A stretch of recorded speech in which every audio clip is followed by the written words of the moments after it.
Wrestling Rundown with Jay Santy. Turnbuckle Tabloid. What's going on, Mike? It's that time of year, sir. Yay. Exactly. Yeah. You know, I think only in this way. I mean, honestly. Yeah, take a look. I'm sorry. I didn't. I know your audio came out. I didn't hear the question. I said, is it only me that is feeling the way that I'm feeling about WrestleMania? I don't know. I should have had a talk with you after the Randy Orton and Pat McAfee thing because you blew everything up this year.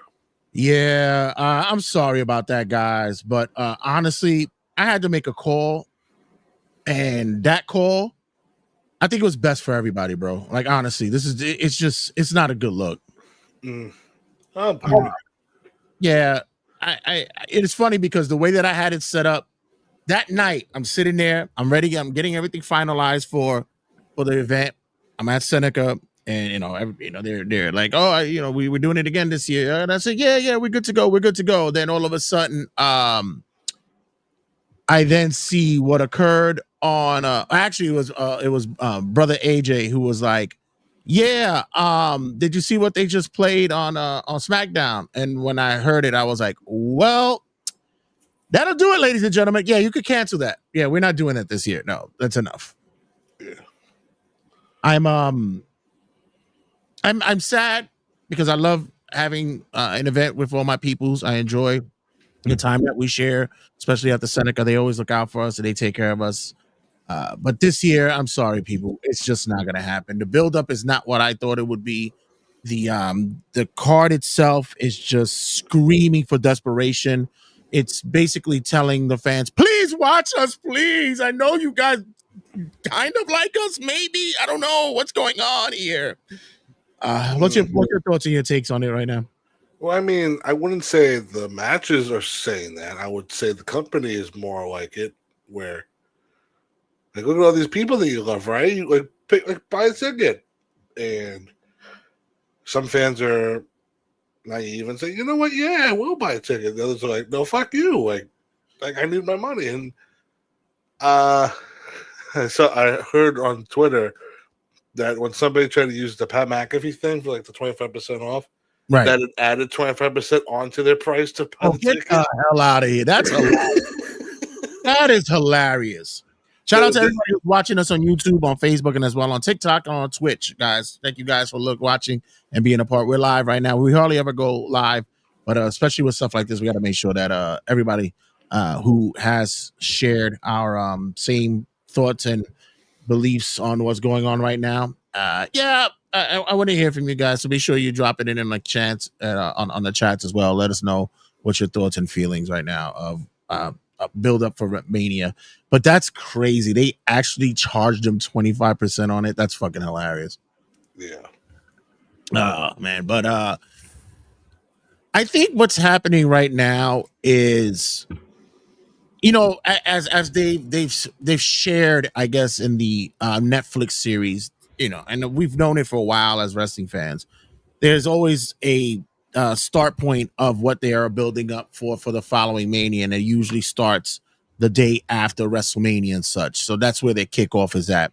And when they get to a certain point in their creative, meaning it could be something where they need to lead to another direction, injuries occur, contracts aren't renewed, blah blah blah, they have to make alternative moves and such. So I guess they've been very steadfast, committed with the trajectory that they are having right now for Mania. They're saying, hey, this is where we're at, this is where we're going. Someone had asked me about the usage of celebrities in wrestling and such, and I said it's common practice, but are we leaning on them a bit too much in this day and age, especially now with WWE? I mean, this year is an overabundance of them. I mean, we used to have maybe one or two. I mean, now it feels like every match has a fucking celebrity interaction with it. Yeah, I'm I'm kind of burnt out on this. It reminds me of the early days of Mania when Vince would throw every celebrity he could from A to D list, and and kudos to him. This is what he would do because he was, he was kicking off what would be the quintessential wrestling event of the year. So he wanted to make sure that all eyes were on the product and such. I get that. So we try to bring in as much wrestling celebrity personalities as possible. Is there a need to do it this day and age? Honestly, not really. Yeah, I'm under the guise of it being this kind of are we not capable of locking down on our roster and say, hey, we rely on you guys. We believe that you guys can be the one to hold it down, and we don't need to bring outside entities. Sure, it's cool when you want to bring somebody in for an entrance, you want to bring somebody for a celebrity performance, or just to wave to the crowd, or I even find it fun when they're in the audience. But now that it's like they're going to be a quintessential part of the event, God, I easily turned off. I mean, what's wrong with having a celebrity make their appearance at WrestleMania and maybe be like an interviewer? Because I mean, right off the top of my head, like if you were to have like Danielle Fishel or better known as Topanga from Boy Meets World, it's just like being like, "Hi, I'm reporting backstage at WrestleMania, and I'm joined with blah blah blah." Before they're about to go out for their match, but no, like instead they'd be like, "Okay, you have 2 weeks. You're gonna learn how to wrestle," which is ridiculous. It's like the amount of people that are missing the show due to a celebrity possibly taking their spots, like Damian Priest, Carmelo Hayes, Io Sky, for the love of God, is not on the show. Right. That's when you look down the rundown of who is there and who's not, I get it. Not everybody could fit on a WrestleMania. You're gonna leave some people off, but Jesus, like Tiffany Stratton and Sky were champions last year. This year they're now nowhere near the show. Shit, but Io is like, gosh, like she's been the one that held that women's division together for the past year and such. Like, God, this is what the reward we giving them. Yeah, you get to be in Rhea's corner for her match with Jade. Shit, you get the SmackDown match. Yeah, that's exactly what you get. You get the SmackDown match, and your match with Asuka gets cut because we need to put the Kabuki Warriors in place of another team in the title match that could have just been. Yeah, we'll get into it. All right, so gonna kick it off. Gonna lead it up right up off the gates. Just give me a second because I'm multitasking here. All right, professional. Thank you. Right off the rip, we got the 6-man tag. Let me take this header off. You guys already know this is Wrestling Rundown. You already don't need to really see it. We have the 6-man tag, LA Knight and the Usos versus Division and ISHO Speed. Once again, celebrity match time, ladies and gentlemen. Okay. By the way, did you see the footage of Jey Uso on the show? It Is What It Is with hip hop personalities. Yeah, what the fuck was that all about? By the way, do you know who Cameron and Mace is? Hell no. just trying to show if your whiteness is still there. Yeah, and sure enough, it is. Hell no. All right. So for those who don't know, Cameron and Mace are hip hop artists distinctly known from the 90s and early 2000s. Mace was down with Bad Boy Records with Notorious B.I.G., P. Diddy, and the likes, Little Kim. Cameron has been known for being with a group called Dipset, Purple City Bird Game, and he and Mace grew up together in Harlem. Any case, so they came together and they have a show, which is becoming widely popular these days. And it's funny. And I had a co-worker who was asking me about this, and they're like, yo, when did wrestlers start going on these podcasts? And I said, well, WWE is now monitoring the fact that there's a lot of black podcasts out there that enjoy wrestling. We see a couple of them that's happening out through and through. We've had a couple of our friends in the wrestling world. Hey, some people may think I'm black as well. You know, Aren't you? I've been black since '89. I just tell people that I renew my card every 20 years. So Yeah. they are noticing that there is that trend and they want to get to that audience. Shawn Michaels was just recently on Carmelo Anthony's podcast. When the fuck would you have thought that would have happened? Yeah. Podcast with Carmelo Anthony and Shawn Michaels. Like, okay, sure. Right. So the WWE is beginning to lean a little bit more into that. So now with it is what it is, the Usos being the Samoans, and we know them as Island Hood. Anyway, I use another word, but but they're from the island anyway. They mesh. They invited to the cookout. They invited to the barbecues. So you know, it was a great fit for them to them trying to you know, get to that audience. I thought the buildup should have been better. I honestly believe that if it were, I think Cam should have been building this up like a couple of days in advance. I thought that would have been really cool. But I just you're saying it was like all of a sudden, like it wasn't like announced, like, oh, by the way, Jey Uso's gonna be on the show in a couple of days. Right. I found it hilarious. You know, even people were coming to me and they're like, "Yo, is this real? Is this what happened?" I said, "Oh man, it's a work, bro. But it's a funny work. It's hilarious. It's a stupid work." See, but once again, it's not for you. It's for us. Like that's what it is, because it's hilarious. Because Mason Cam, they're like almost, if not 50 years old already. And for them to like get involved in stuff like this, Jay grabbing him pulling him over I said, look, I know my hood. I know my hood people. Right. There's no such thing as them grabbing anybody. There'd have been punches thrown and everything. It'd have been a hook-off season. That's what would have been happening there.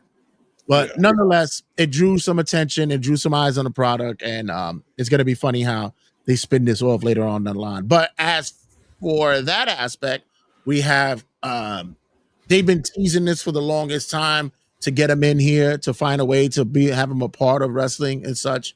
I Show Speed is in here, which is, I'm going to say, most likely the younger kids demo. This is what brings them, like if they're not into wrestling already.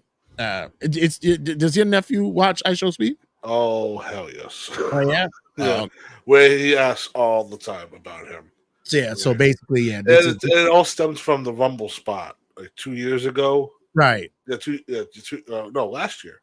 Right. Technically last year, where Braun speared the shit out of him.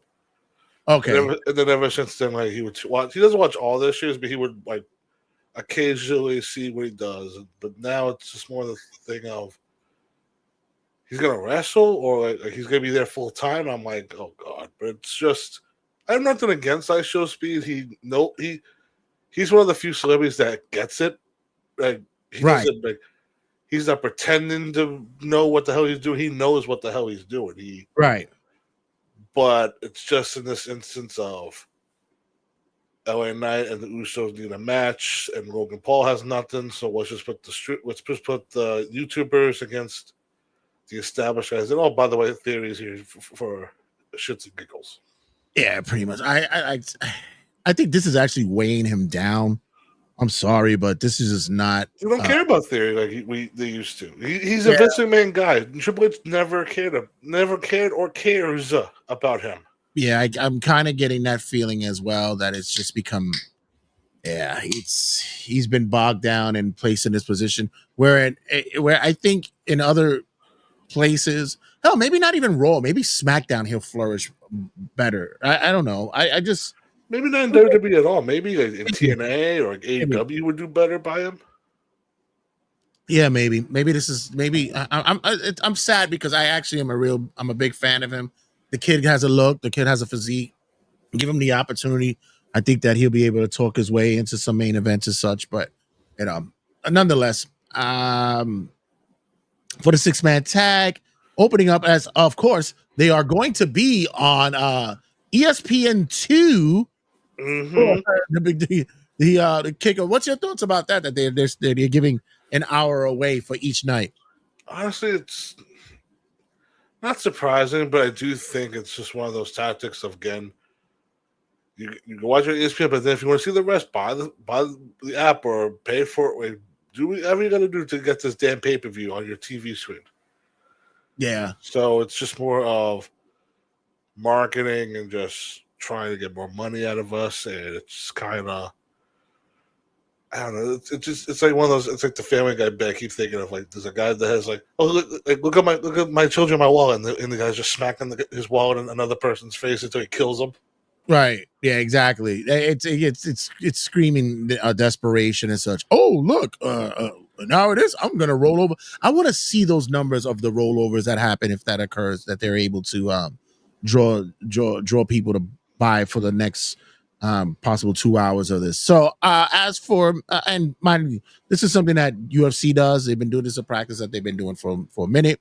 They'll give you the first 2 hours, and then you have to roll in to pay for the main event. I think it's kind of different with WWE, but I mean, what the fuck I know. I'm doing a podcast from my living room, so what I know. Who do you got for this match? I mean, I'll go safe bet with LA Knight and the Usos. I'm gonna go the opposite. I'm gonna go and say that for some reason they're gonna have IShow Speed get the pin and win the match for the Vision and such. So I'm going there. He pins Knight. Yeah. Yeah. So yeah, I'm gonna go there. So next up, we have match I'm looking forward to, but I'm a bit perturbed about this because I believe both these men should have been in the main event. It should have been a fatal 4-way for the title, and we get this match. This was a consolation for the two of you. Like, thank you for all your hard work the last couple of months, and now you two can face off and do whatever the fuck you want. Well, I know Jacob fuck up the main event. I know Jacob was out for a little bit because he had he was getting his teeth lined up. Shout out to the boy. Mm-hmm. You know what I mean? So I'm just not happy that these two men are being put in this position here. This is something where they should be higher on the card, should be higher elevated. I know they're gonna say, hey, you guys are gonna go out there, you guys tear it up because you're gonna be the reason why that they're gonna come and watch WrestleMania. They're gonna buy a subscription to ESPN Plus. Fuck all the way off with that. Yeah, and Drew will definitely say that's great to hear. I'm gonna go off and film the rest of my movie while you idiots do bad booking on SmackDown. Yeah, that's pretty much a the consolation prize that they're giving them. I believe it's just fucking bullshit. They got fucked over. This should have been a fatal 4-way. It's hindsight now, looking at what they're doing with Randy and Cody. A 4-way with the 4 men should have been way better. But now it's just, okay, Jacob wins, and then we'll see what they do in the summer with him. Yeah, I'm in agreement here. I'm gonna go. I mean, Drew's been getting fucked over so much, especially after dropping the title so quick that he did. I mean, the easy gimme here is to say Jacob, but honestly, I'm just gonna go in. I'm just gonna say Drew for this one. Well, technically, this match doesn't count. It's unsanctioned. Right, so, it's an unsanctioned match. So they could both fucking put each other out. Like, they could both knock each other out. Who cares?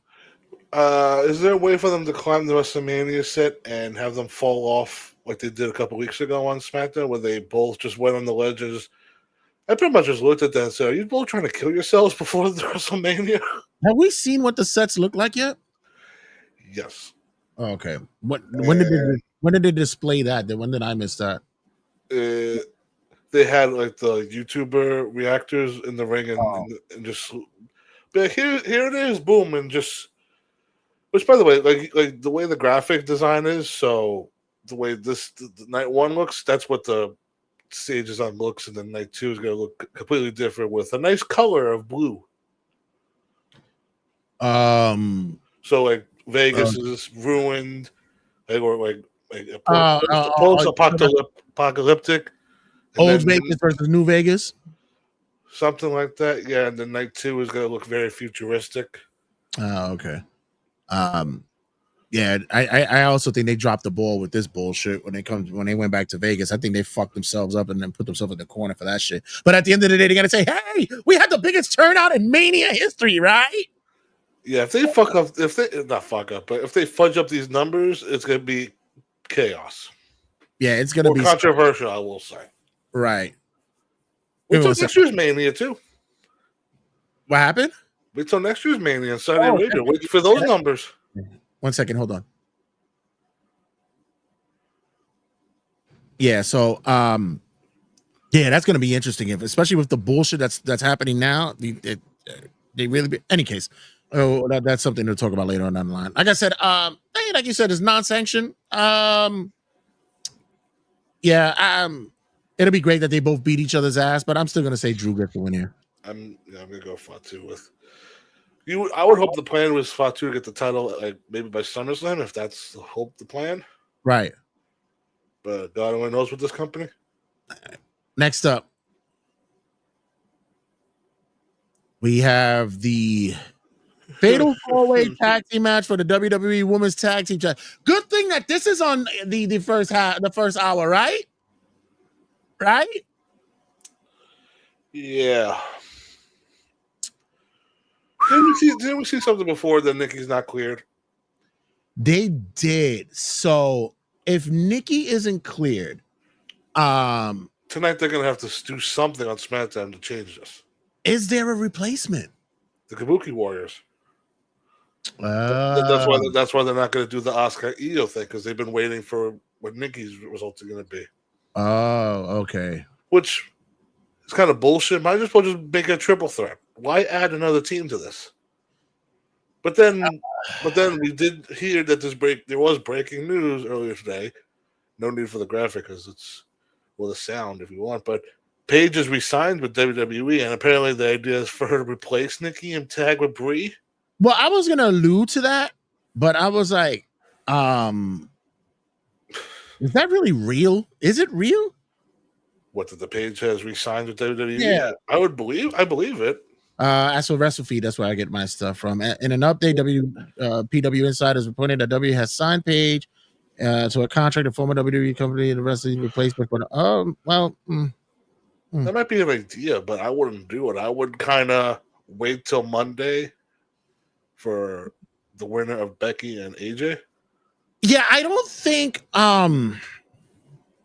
announcing her tonight would be a smart move. I would debut her at Mania. I would well, not debut. I would I guess have a return at Mania. You need that kind of Mania pop. I could get that. I wouldn't do it tonight though. Oh, you mean like if it is true that Nikki's not clear, and they right, and they put a Paige as a replacement. I wouldn't do it. So if with with them, I would see them have Brie say, "You know what? No, like my sister's not clear, but I will find somebody for tomorrow. Just wait." Right. So I mean, they did that shit with Bailey last year, and look at her now; she's back on the show a year later. Right. I'm gonna take the champs retaining here. I'm gonna do that, and yeah. So I have them retaining. On Ring Fanatics, which everybody should go check out, I said the bell. That Ring Fanatics, guys. Sorry, guys, that we didn't get to collaborate, but we have much down the line that we could do also. But yeah, sorry about that. But I said this match was designed just for the Bellas, just so they could get their notch on their belts. But I'm gonna go with Bailey and Lyra, because not for the last couple of weeks with the whole like Bailey, you need your WrestleMania moment. You got screwed out last year. Might just give it to fucking her and Lyra this year. It's either that or Bailey goes full heel again. Yeah, well, until like she leaves at the end of the year to go to AEW and works New Japan or Stardom or something else. You know what? And honestly, I would not be upset about that. Me neither. Yeah, you know what? I know she's it just feels like she's complacent in the women's division right now at WWE. But also, I feel as though that she's a big, of course, she's a big wrestling fan. And she loves the business as such, and maybe that's the thing for her to do, that she, to go and try out other companies, go to Japan and do stuff like that. So I wouldn't that wouldn't bother me. I'll be okay with that. So yeah, so I got I have the champs retaining, and you have I'll go with Bailey and Lyra. okay. Moving forward, continuing on, we have another women's match on the card. We have the incoming champ AJ Lee squaring up against Becky Lee. This is a rivalry match, ladies and gentlemen. Lynch. They've slung names at each other, called each other bitches back and forth. But yes, it is time for us to see Becky and AJ for I don't know. Round number 4. Do we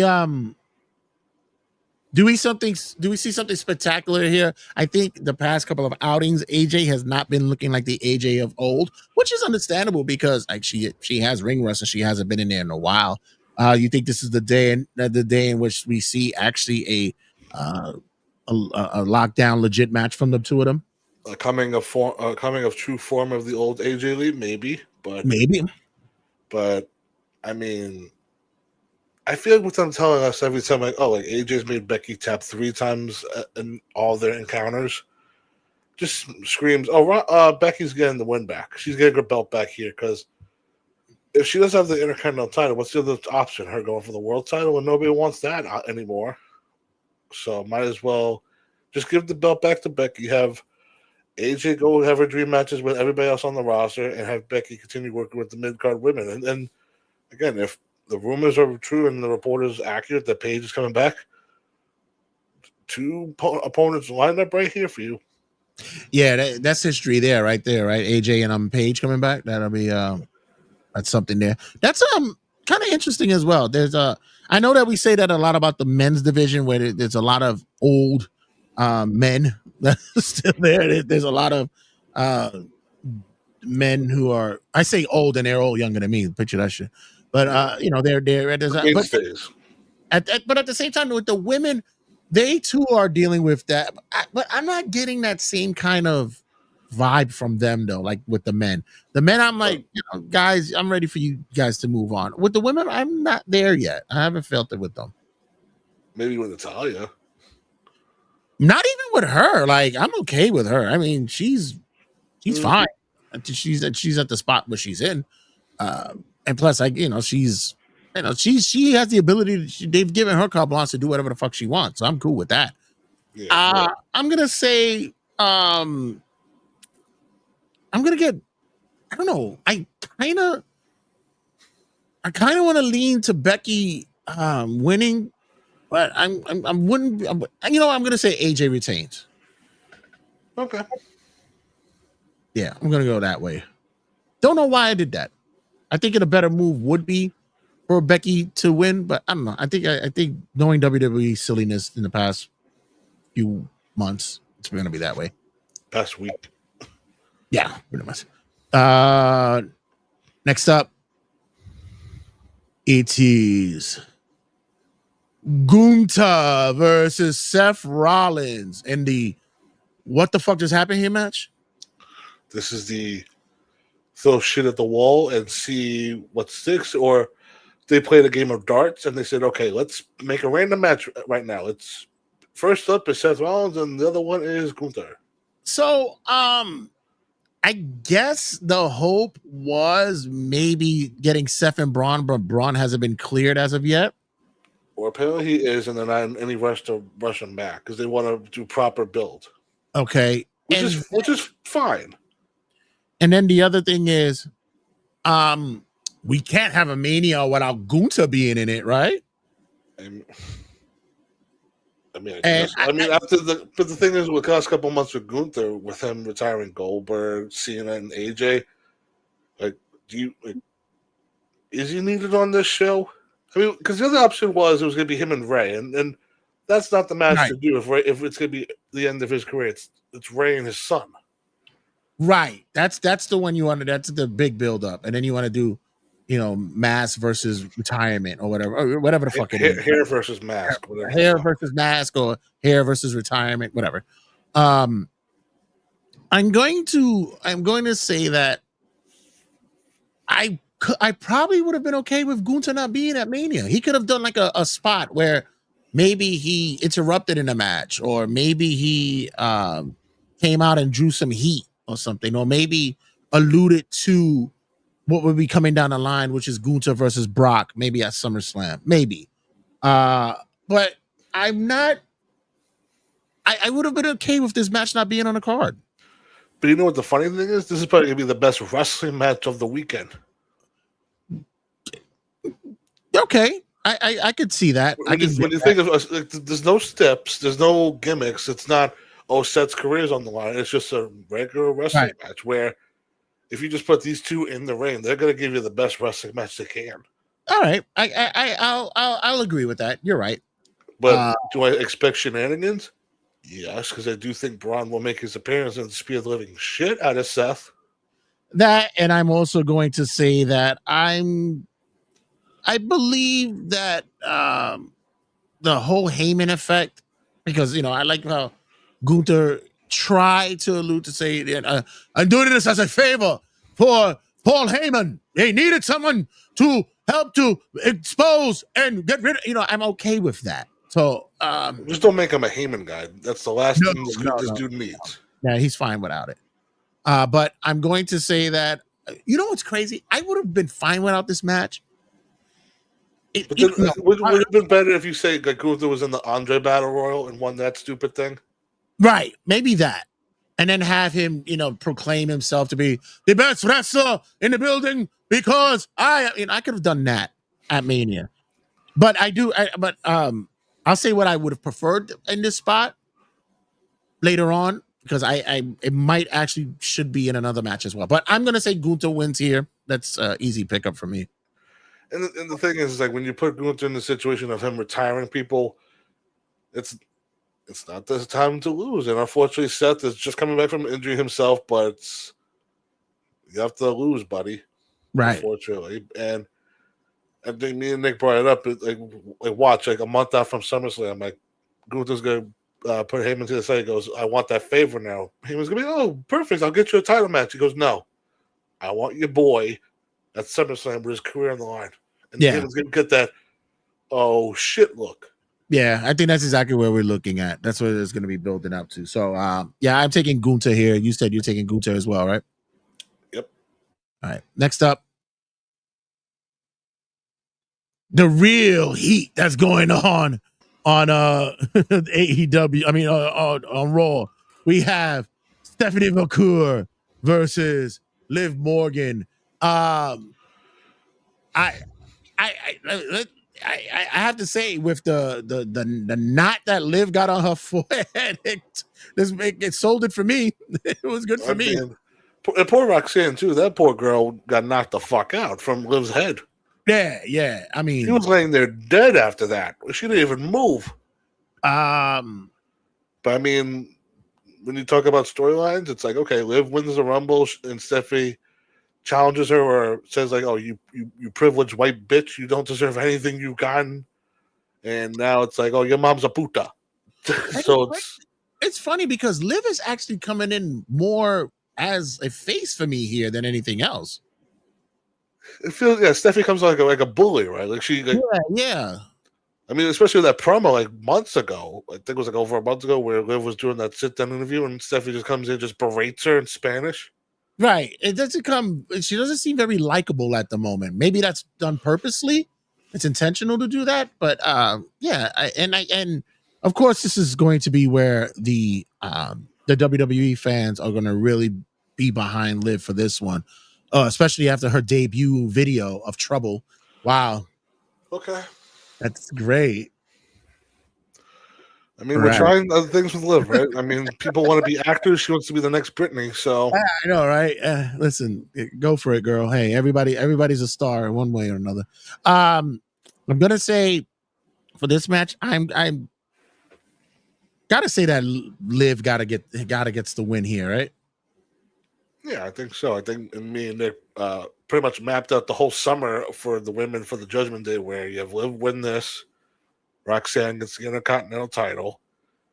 Then you have Raquel win Queen of the Ring, and then she gets to challenge Liv for the title, and then you start building dissension, and then maybe Roxanne has to choose between who she sides with, and at the end of the day, like eventually it's just gonna be done to live in together. And The whole Judgment Day is gonna split.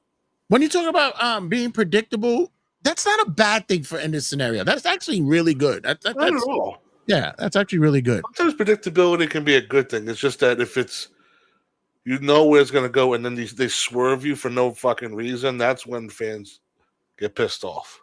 Right. So next up.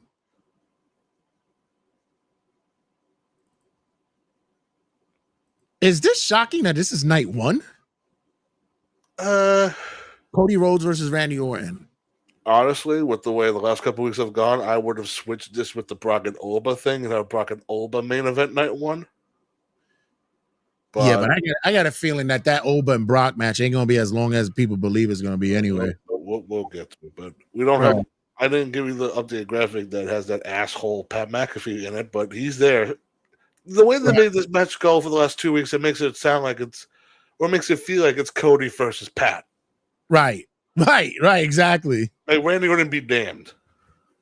Like the nerve, nerve. This story was so simple the minute Cody came back to the WWE, where it's like it's the teacher versus the student. The student has the title, and the teacher knows better, or is better in these situations. But no, we need to involve a fucking punter from NFL, right? Who his manager wants him to be the next Sylvester Stallone. Yeah, good fucking luck with that. But yeah, I mean, I pitched it on Ring Fanatics. I was like, what? It could have been Ric Flair. What? You could have revealed that if you're going to do the stupid phone call reveal, let it be Flair. And all Flair had to do, and I know he's not reliable. He's very, I don't know, he's very inebriated every day, but he could have came out on TV and said, not for nothing, for you being Dusty's kid, you definitely want to be me the way I'm looking at you. That would have blonde hair, suits. Like you want to be me instead of your damn dad.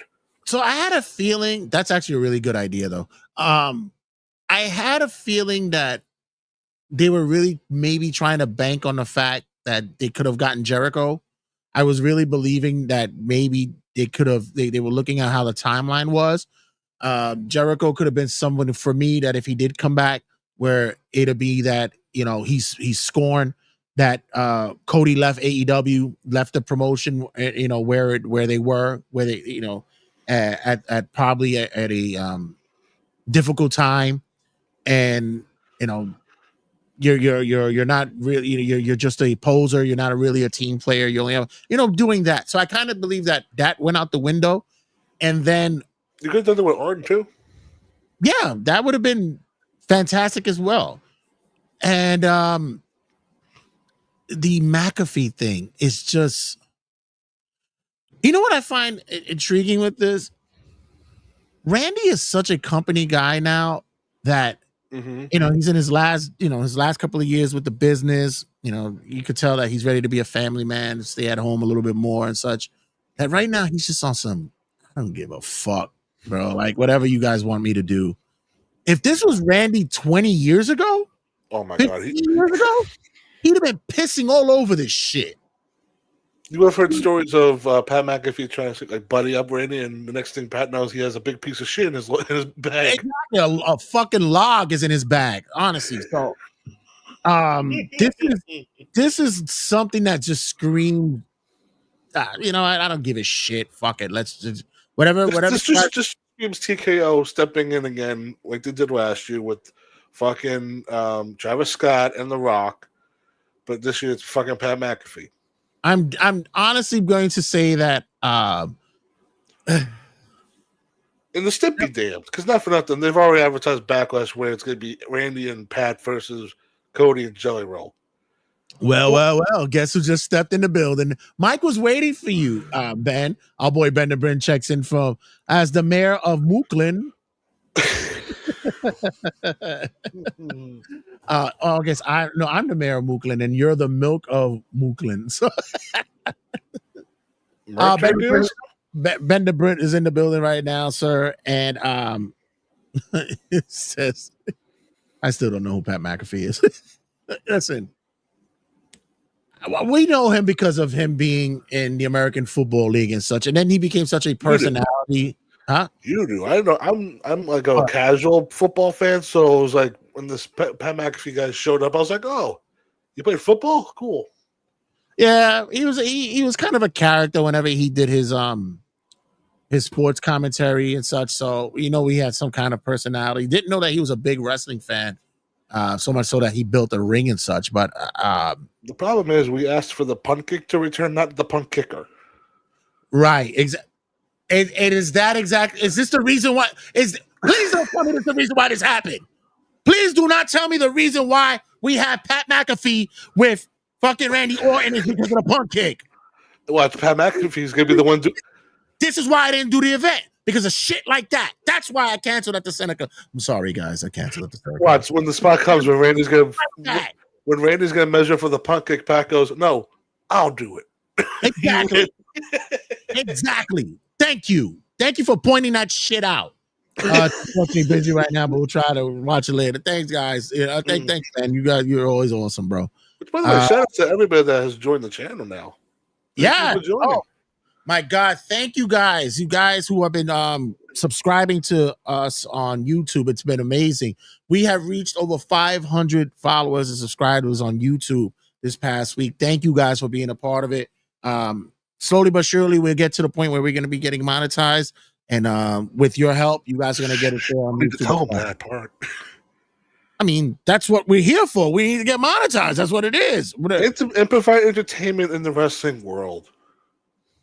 Or right. Go in the head and McAfee will too. Then or RKO. But not for nothing. If Randy does RKO this idiot after the match, he's not going away. He'll stick around.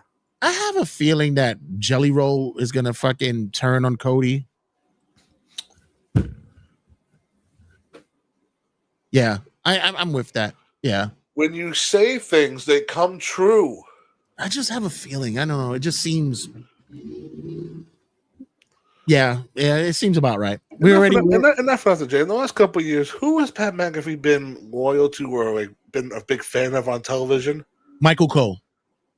Besides him, but Roman Reigns. Why not? And by the way, with the last couple of weeks with McAfee and Punk kind of promos on each other, why not put him in that story? Why does it have to be this one? Need to set up an Only Mooks or an Only Milk. Yeah. I got some pretty feet, guys. Anybody into some weird feet pics? Just pictures of currents of milk.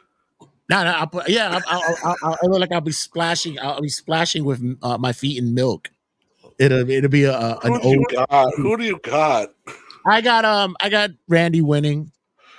Same. It's gonna be a sad 15th world title win for this man, but fuck it. Right. Yeah, it's just that word. Yuck. It's gonna be shit. Next up, the match many of us are gonna be waiting for night 2. Oba Fenny and Brock Lesnar. Was it a good call to put this as the free 1 hour match? Yeah, I mean, shit. Look at them. If you were scrolling through ESPN and you saw this, you'd be like, "Oh, I'm fucking." You got my attention. Yeah, especially Brock being a former UFC fighter, people would know who he is and such. I'm definitely on board with it opening. I would have maybe not open. I would have maybe had them open the second half of the ESPN Plus that they want people to watch it to carry over. So I would have had them as maybe the third or fourth match on there. Maybe not the opening here, but as opening for people buying the subscription. But you're in agreement that for the past month, this has been perfect. The way they've been building this up. Oba has had the upper hand on Brock. Right. And even that promo on Monday that Oba cut, that was really good. I really enjoyed that. Now, WWE, do not fuck this up. You have Oba win. Remember, big ferocious black man. Ooh. But you know what? You need fucking stars, and Oba is definitely the star of the future for this company. He better goddamn win this match. Oba wins. Brock will put him over. I think Brock will do the job. I don't want Brock to ever lose, but WWE can't ignore how over. Well, listen, if Brock's going to be done by SummerSlam, he's going to have 2 losses. This one and the Gunther one. I'm thinking that maybe he might have one more loss coming to him because if they were smart, they would start building it up as Brock is breaking down. You know, Right. that this is the reason why he will retire. And he'll say, if I don't beat Gunther at SummerSlam, I know we're foreshadowing months down the line, but if I don't bring Gunther down the line, I will retire. And I think that's just gonna need to find out who would be that middle guy to beat Brock. Who would it be? So that's something that future booking would have us there for. But I mean, if is it a 5-minute squash? I mean, it better be entertaining 5 minutes. I will say that, but at least just let them go back and forth. But Oba should definitely get the win here, regardless. Thanks again, Ben, for checking in for us and showing us much love. Ben is across the pond. Make sure you check out our boy Ben the Brit doing big things over there in jolly old England. Thank you, sir. Because I mean, if you were to say Brock is going to have like let's say a third match, like he has his match here. If he would have a match in the middle, I mean, have him put Braun Breaker over, but then also at SummerSlam just do the Gunther thing because that's pretty much what this career killer thing is all about. But that could be actually cool because you could show that there's dissension between Braun and Brock with Paul Heyman and such. Because after the Seth thing, Braun should be full on babyface. Alluding to it, right? Yeah, something like that. Because when you see the fans' reactions to Breaker, it's like everybody's fucking barking, everybody's cheering for him. Why is this guy a heel? Yeah, they're gonna have to find a way to book this that way to have it at least something for at least maybe Money in the Bank that they'll have that as a match. I'm gonna take Oba here. I think that's a runaway, right? Oba's got to win. I don't want to see any bullshit of like Oba's beating him up and then out of nowhere F5 1 2 3. Fuck that. Do not do that. Yeah. Next up, the ladder match. I'm pretty much excited for this as well. I'm not gonna lie to you here. We have the 6-pack ladder match for the WWE Intercontinental Championship. So I mentioned earlier the what matches I thought should be on the card. Mm-hmm. I know that's already been set for a AAA match, but I did wanted to see the Americanos square up against each other. I would love to have been a Mania match.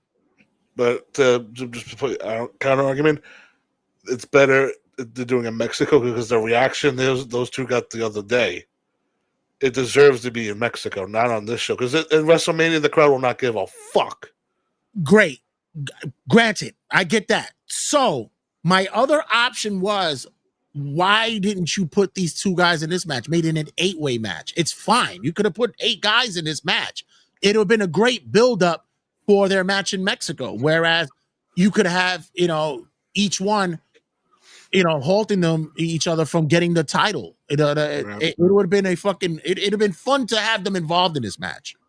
Well, also the other thing too is that Rey Mysterio is just coming off getting cleared, and I have no complaints about Rey Mysterio. It's fine that he's in the match, but why not Vikingo? Why wasn't he put in this match? Could have been something that would have been fun as well. He's also promoting Triple H. It's been a year since you bought it, and not for nothing. If Vikingo, I think Vikingo is going to make the jump soon to NXT and eventually the main roster. Right. But so there's something I look at the graphic here and it just reminds me of the Sesame Street song that used to be. It's like one of these things is not like the other. I'm looking at you, Rusev, in the middle, and he looks strong. And he came out on strong on Monday. I need him power bombing so many of these lightweights through ladders. It's just gonna be ridiculous. We're gonna have like a Sin Cara moment where he's gonna power bomb like a Rey Mysterio or a Dragon Lee, and then one of them's gonna say, "Oh, I'm hurt. I'm done. I want to go on the back." Something's gonna be led to this. So with this one, it's either between two people for me. It's either Penta retains or Javon gets the big WrestleMania win. I think it's gonna be a fun match, and for it to be a fun match, You know, Javon's gonna jump off the ladders and do crazy shit.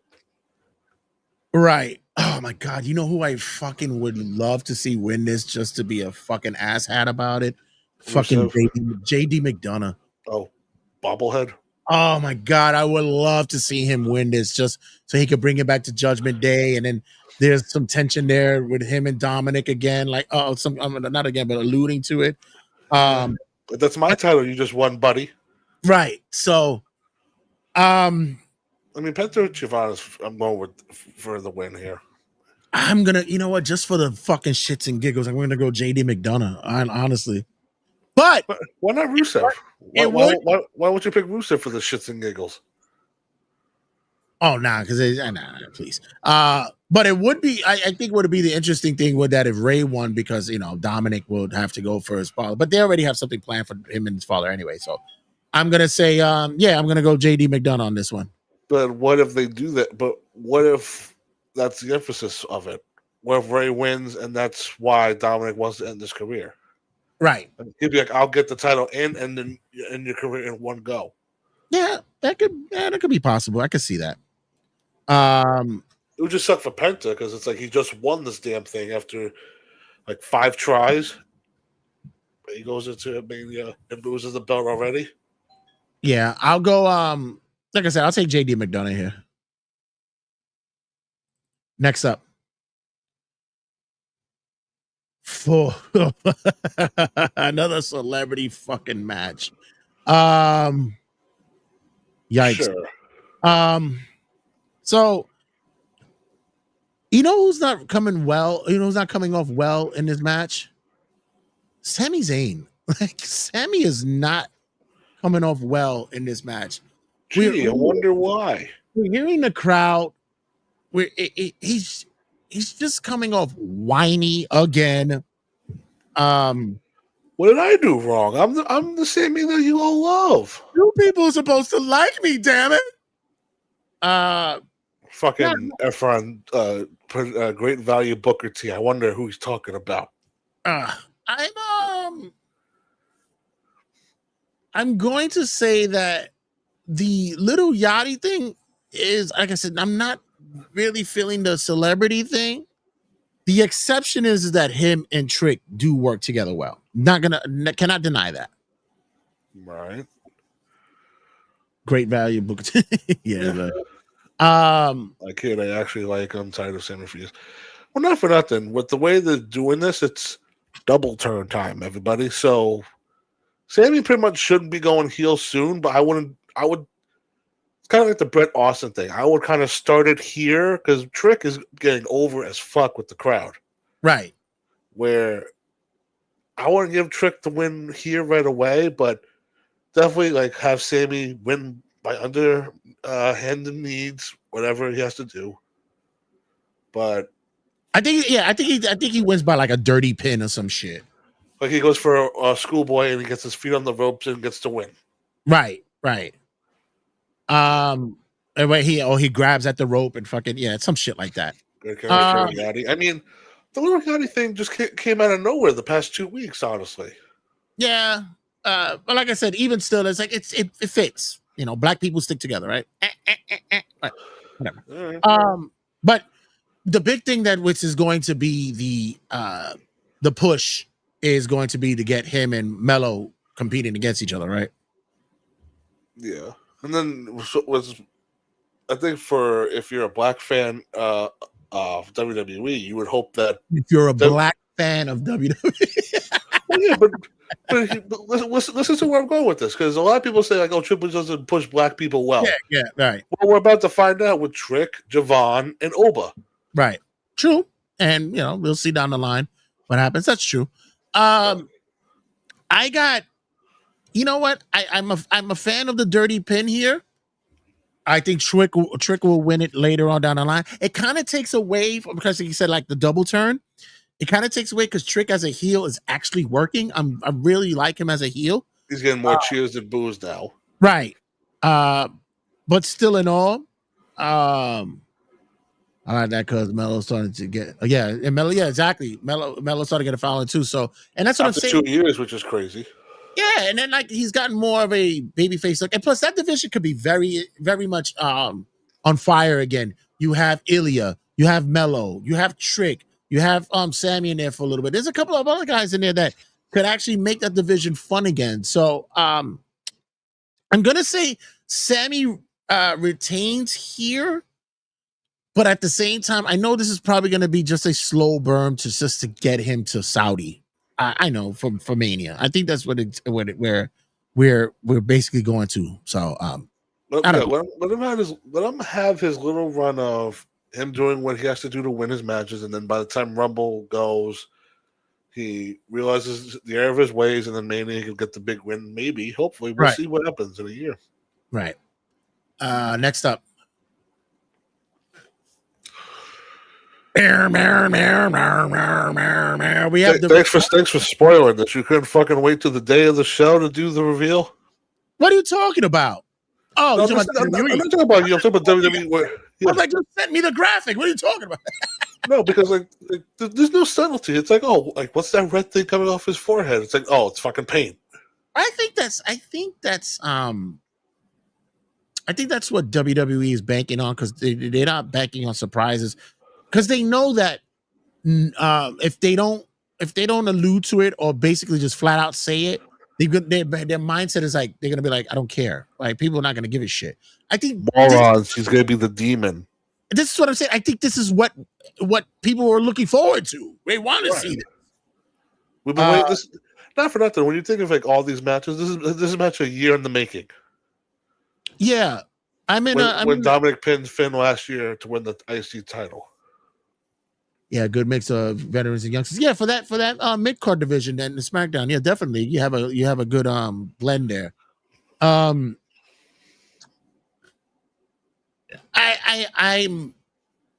just love the commentary a couple weeks ago. They said the Demon is unbeatable, but he lost to Roman and he lost to Edge the last 2 times. He lost to Edge, right? Yeah. I'm gonna say that you talked about Seth and Gunther might be the best maybe wrestling match. Don't shy away from this one. This one actually might be a fun and interesting match as well. Yeah. I mean, it's just gonna be a lot of demon stuff where Dom's gonna be afraid. He's gonna be like, no, I don't want to fight him. I don't want to fight him. And pretty much they'll do the best they can. I'm gonna get a lot of flack here. But I don't really care if it's the Demon or Finn. I'm more of a fan of just Finn Balor himself. Don't care about the whole Demon thing. I guess, once again, this is one of those things we got to sell merchandise. So this is why we're doing it. We get the Demon t-shirts and shit. The past couple of years, Finn Balor has been referred to as Pin Balor because he eats pins every fucking time he's in a big match.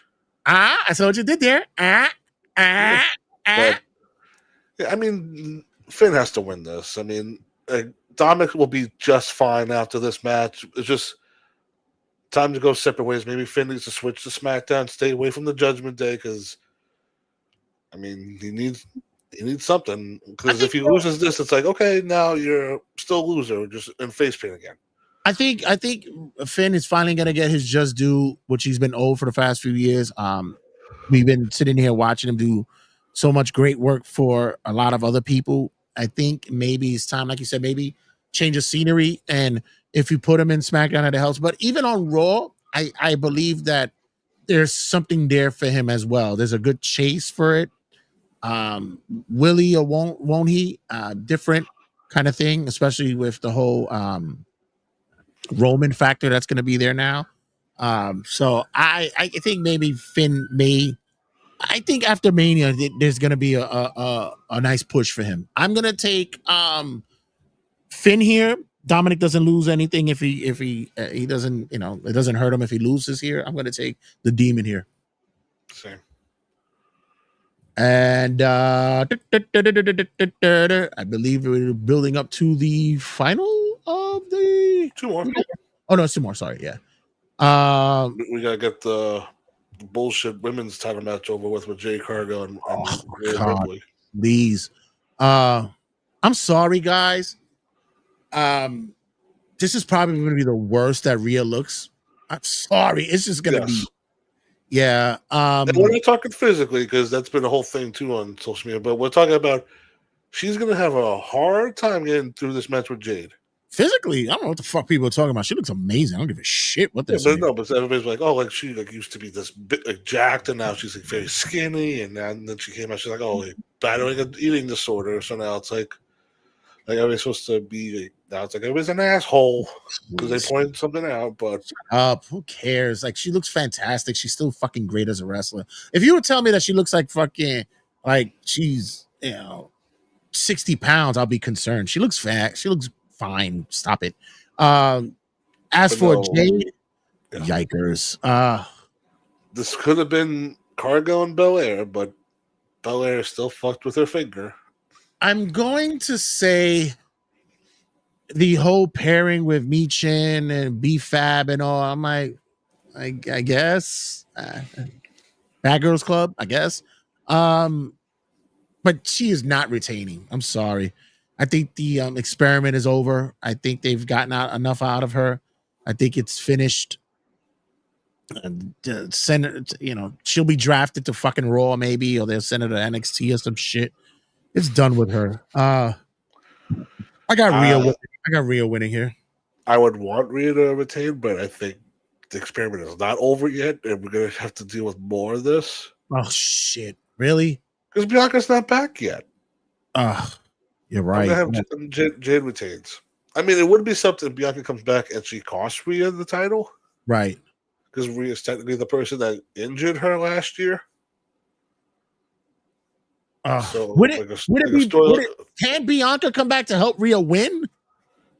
You would think, but like it would be a swerve because Rhea's the one that hurt her finger in the first place and cost her a year of wrestling.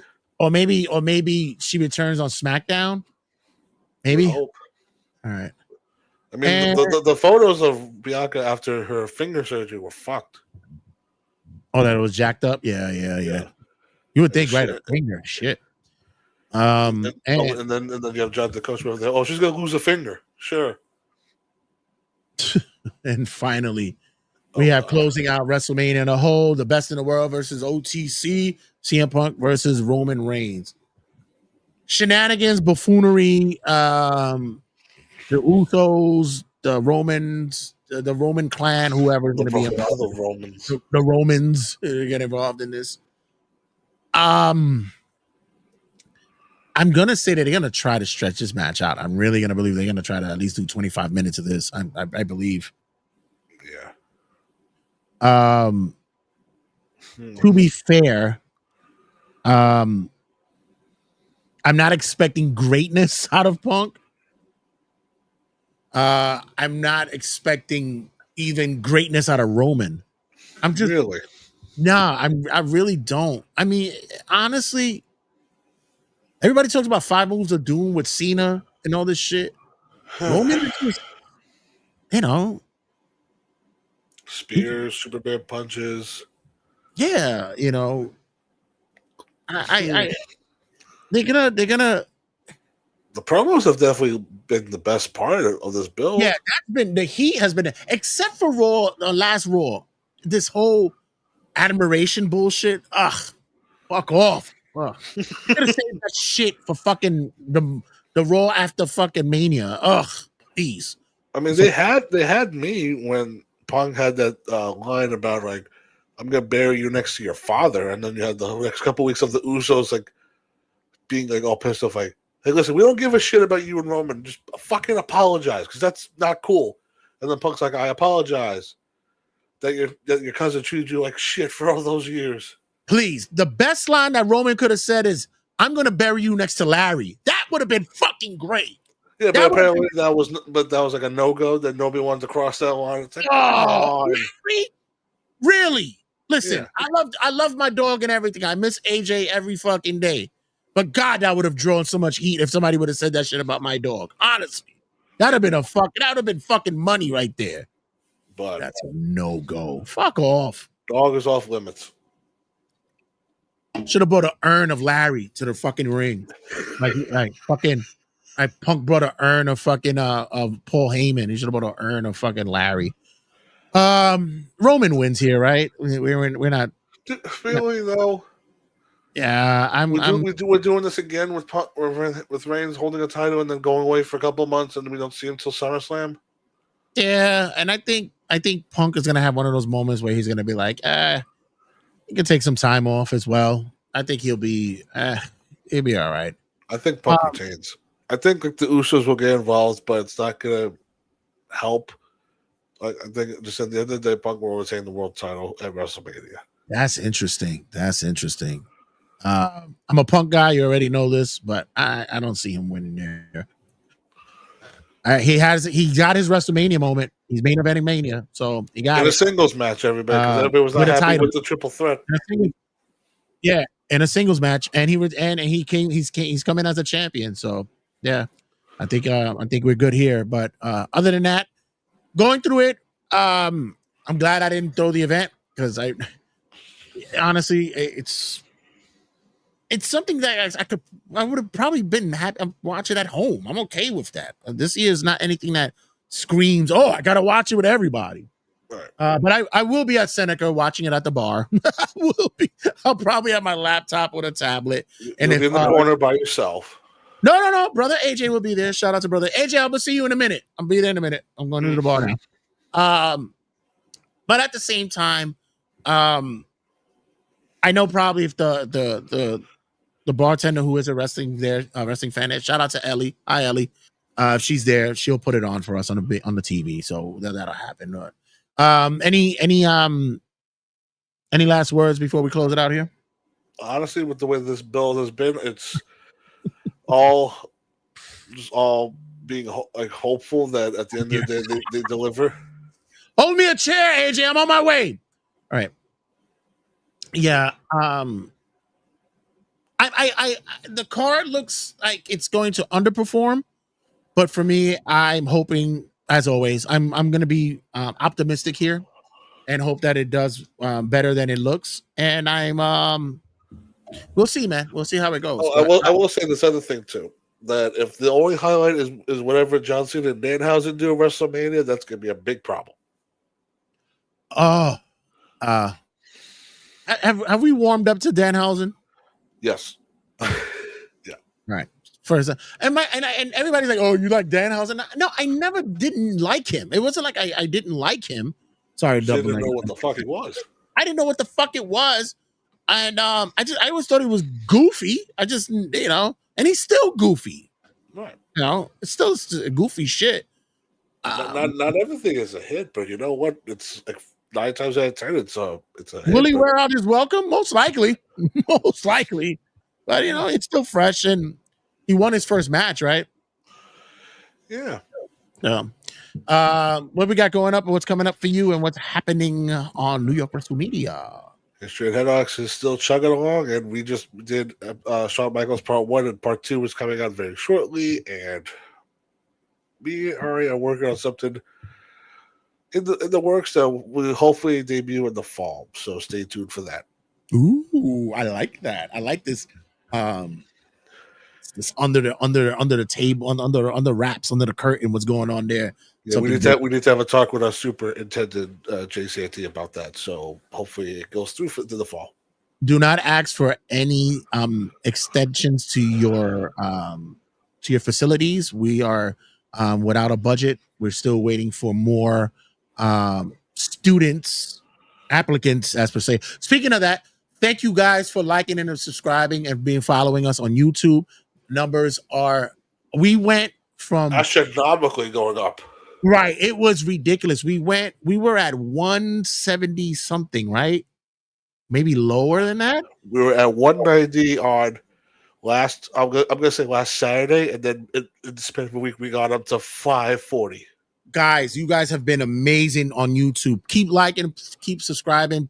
Please continue doing what you're doing, cranking it out, and showing us that you guys are enjoying what we do here. Because remember, we not only cover wrestling here, we cover sports, we cover video games. Much more topic is on the way as well. So like and subscribe, be a part of the vibe of all things connected to us on New York WrestleMania, not only on YouTube, but also on TikTok as well, which you guys have been watching us as well on TikTok. Thank you guys on TikTok for watching us as well.